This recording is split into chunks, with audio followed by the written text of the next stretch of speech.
Windy. Okay.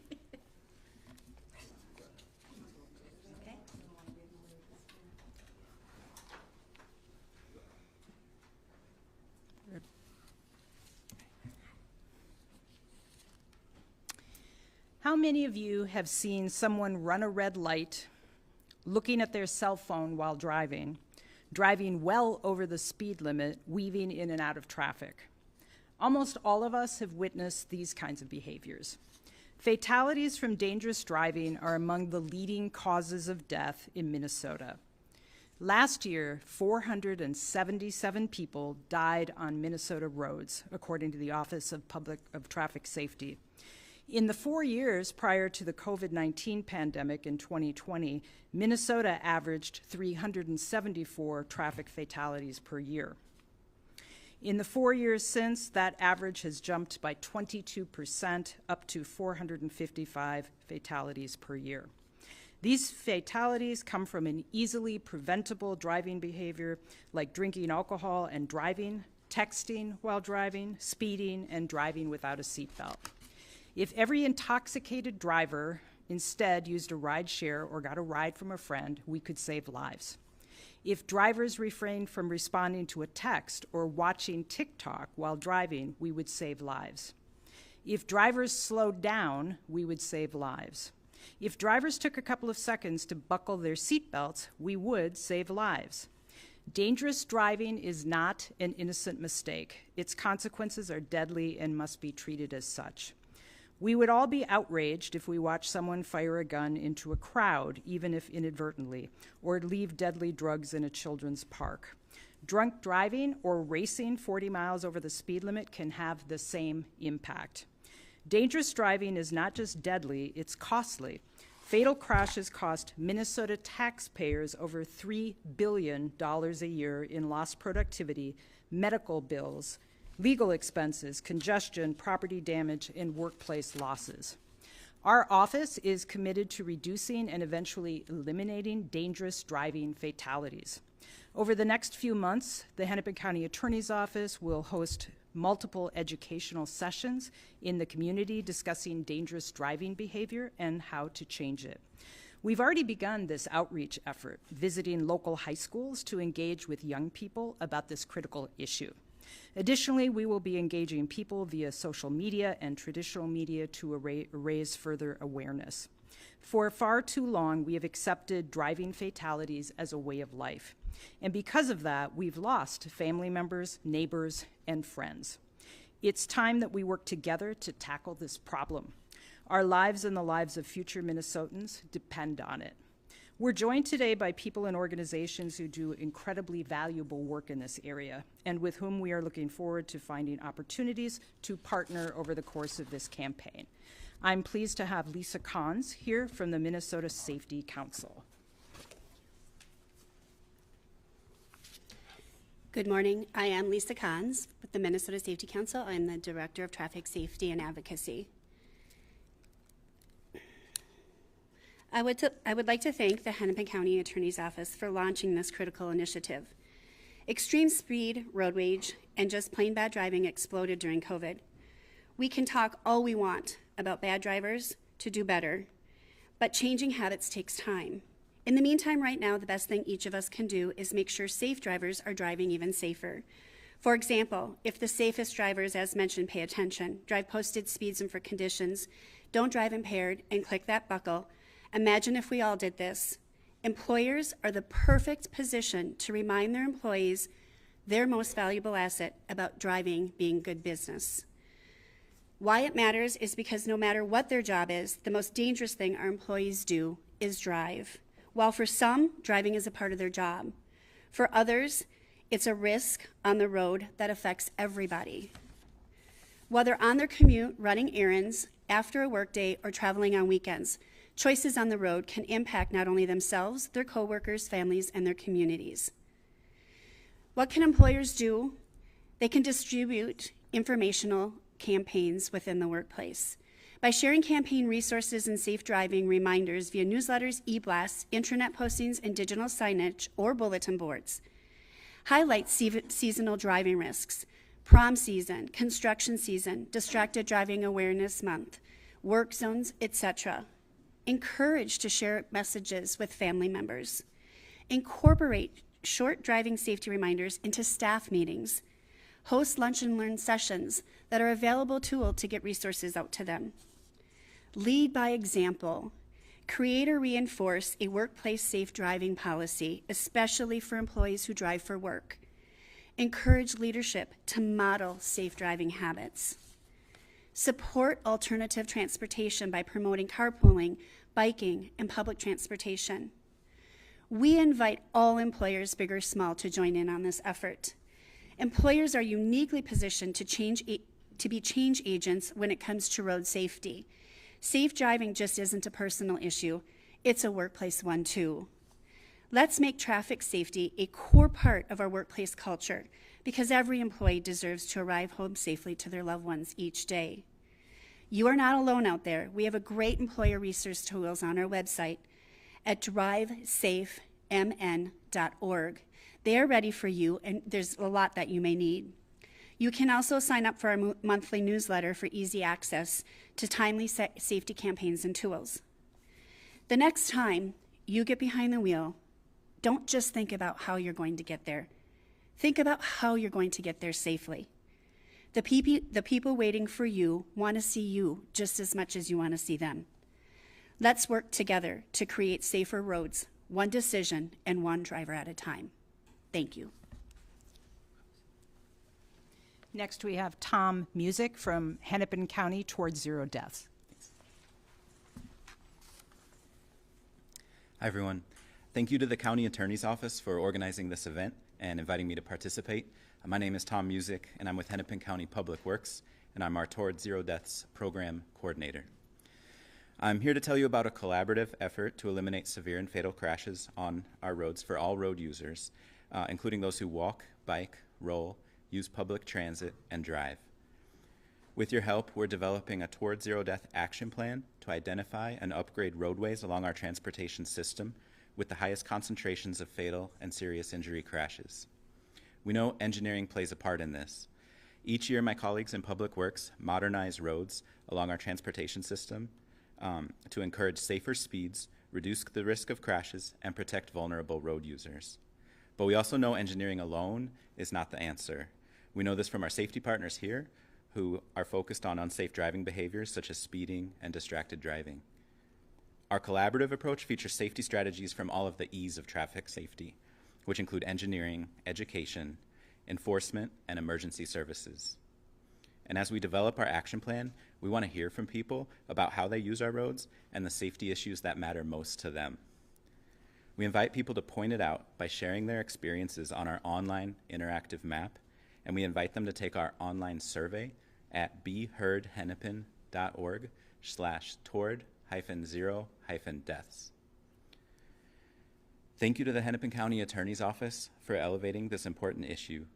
Together, we can help push back against the trend of increased severe and fatal crashes. Let's make sure everyone who uses our roads gets home safely. Thank you. Carly Ellefson from Our Streets. My name is Carly Ellefson. I'm a resident of Minneapolis and a transportation advocate at Our Streets. Driving behavior was mentioned, but a lot of our roads are dangerous by design. I'm here to support making our streets safer for all modes of transportation and not just cars. At Our Streets, we work to make our streets places where people can easily and comfortably walk, bike, roll, and use public transit. And we do this work through a lens of racial, economic, and climate justice. The transportation decisions, policy decisions of the past have disproportionately harmed marginalized communities, whether it be routing 94 through Cedar Riverside or not recognizing the urgency of safety improvements needed on Olson Memorial Highway. We work with communities most impacted by the future transportation decisions to elevate and center their voices and desires for the future. Right now, that means working in coalition with Harrison and Heritage Park neighborhoods in highway land reclamation and reconstruction of Old 6th Avenue North, The main street that was an integrated Black and Jewish community that was destroyed in 1939 for construction of Olson Memorial Highway, now a low-trafficked highway that has been polluting the neighborhood ever since. International safety experts from the World Resources Institute and New Urban Mobility Alliance documented severe issues contributing to the high crash rate on Olson Memorial Highway. The report findings underscore what community members have been saying for decades. The speed limit needs to be lowered, the mid-block crossings need to be improved, left turns need to be signalized, intersection size needs to be reduced, and bicycle and pedestrian infrastructure is deeply lacking. Our organization received a Reconnecting Communities grant for the campaign to bring back 6th, a campaign proposing a walkable, livable, vibrant avenue in place of the current highway. That vision includes an economic opportunity for affordable housing, new business without displacement of current residents, and it includes safe and convenient multimodal transportation options that meet the diverse ways people move today. We are currently wrapping up a report with technical partners that refines road design options for the future of this highway. We're proud that these road design options come from years-long, deep community engagement, and we're excited to continue transforming transportation, not just in near North Minneapolis, but across the Twin Cities metro region. Thank you. Thank you. Questions? It doesn't sound like there's like any enforcement with this. So, like, do you guys have like data to kind of support that launching a campaign does make like Minnesota roadways safer? I think that's there's a nuanced answer to that question. It's hard to know who isn't being stopped, right? Or how many stops aren't being made. I think our hope in working with law enforcement too, encouraging them to focus on dangerous driving behaviors rather than maybe minor stops for traffic violations that aren't dangerous to the community. But I think everybody in this room has experienced driving and seeing really dangerous driving behavior. I think part of it since COVID is probably that people don't think they're going to get caught. And part of this whole campaign is about letting people know you may not get caught the first, the second time ever by law enforcement, but if you engage in these kind of behaviors and you cause a crash that seriously injures or hurts somebody, that's something you're going to have to live with the rest of your life. So part of this campaign is going to be talking about the people who were impacted by this, the people who were injured, the loved ones of those who've lost people. And so hopefully by telling their stories, we can reach some people who might think twice about engaging in this kind of behavior. Like, is there a specific target audience you're trying to reach? Is it like newer drivers of all ages, or? Yeah, I think it's drivers of all ages. I mentioned I've spoken at St. Louis Park High School and another high school in Minneapolis, talking to young people about driving and what to do if there's an accident and what to think about if they're in a car, because we've seen this at times when a young person who's driving is engaging in some dangerous kind of risky behavior. What if you are their peer in the car? What do you do? And I think it's important for young people to think about those situations before they get into those situations, to think about how they would respond. The other thing is, at least my recollection of when I was a young driver, I thought, I have the right of way. You know, I have the right of way. If somebody hits me, it's going to be their fault. And actually, I do remember a young person having that question for me. Even if somebody hits me and I have the right of way, I get to sue them, right? And I had asked them previously, what are you looking forward to this summer? And this particular young man had said, I look forward to playing football. And I said, sure, you might be able to sue, but what if you can't play football this summer? What if you can never play football again? So it's getting them to think about the things that they would miss, that their friends would miss. And that's, we're hoping to get our young people to think about it. Having said that, some of the people involved in these tragic crashes are not young people. They're people who are older and should probably know better. And so trying to get them to think about, you may be in a hurry to get someplace, but as I think Carly, you want to get to that place where your loved ones will be able to see you again. So it's really all different ages. And then in terms of cases your office primarily drunk driving, distracted driving, or what Carly said, dangerous by design? It's all over the place. In fact, our data year to date this year, we have charged more criminal vehicular homicides resulting in death, criminal vehicular operation resulting in injury than we have since 2017. So it went down a little bit last year, I think, but it's, to date, it's higher than we've seen.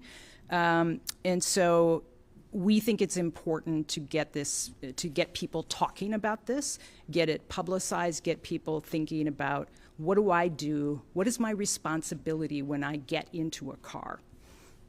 What's the, I sometimes think about the penalty being a part of the equation to this. And you and I spoke about this Yes. before, that there are cases in Minnesota of recent note that were so tragic and so sort of, kind of shocking that it raised awareness around the behavior of drivers. And so there's that, and the punishments that came with that, some guilty verdicts, some guilty pleas, some third-degree murder charges that were, and second-degree murder that was just played out yesterday, the sentencing. But I also just wonder about general driving behavior, reckless behavior. Legislature passed some DWI, more stride DWI enforcement for repeat offenders. Do you think there's part of this that also involves, should reckless driving be considered as something that should be punished more stridently? Not just through your office, but legislatively? Is that, and that anybody can answer this, it's just a curiosity that I have about this kind of behavior, because it doesn't seem like it's narrowly targeted. Like you said, there's all different versions of this.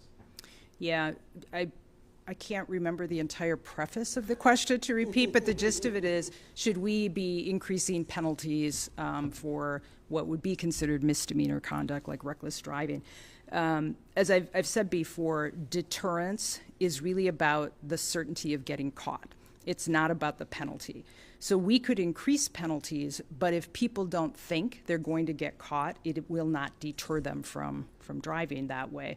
And so I think it's less about the penalties and more about making people think that they're going to get caught, which is why we're also going to be working with our law enforcement partners about trying to focus them on dangerous driving behavior rather than pulling people over for non-safety kinds of stops. But I think the key is, am I thinking when I'm driving like this, am I going to get caught? However, for a lot of people, they just don't think about it. They're in their car, they have their cell phone, they get a call, they pick it up, and I think it's just, they're not thinking about, am I going to get caught? They're just engaging in behavior that a lot of people do. And so making them aware, understand you're used to looking at the phone or, just being distracted, but this is what could happen. This is what could happen. So I think it's a multifaceted approach because people are doing this for very different reasons. Final question. Mary, do you think the addition of the traffic cameras in places like Minneapolis and most notably out on Highway 7 this past summer here, is that going to have an impact here? Yeah, the question is, are traffic cameras going to have an impact? And I think we need to see the data on that. But what can happen, and what happened when we had traffic cameras in Minneapolis, was that they capture the license plate, which doesn't mean you're actually capturing the driver. And so once again, and what kind of behavior are they looking at? Are they looking at, what are they focused on? Because as I said, and Jeff, as you've noted, we've had a number of cases this past year which have just been so egregious, we did amend charges to be third-degree murder because they were well above and beyond what you would see with a criminal vehicular homicide. And so how do we deter that? And are cameras a part of that? I don't know, but it would be interesting to look at the data there. Thank you.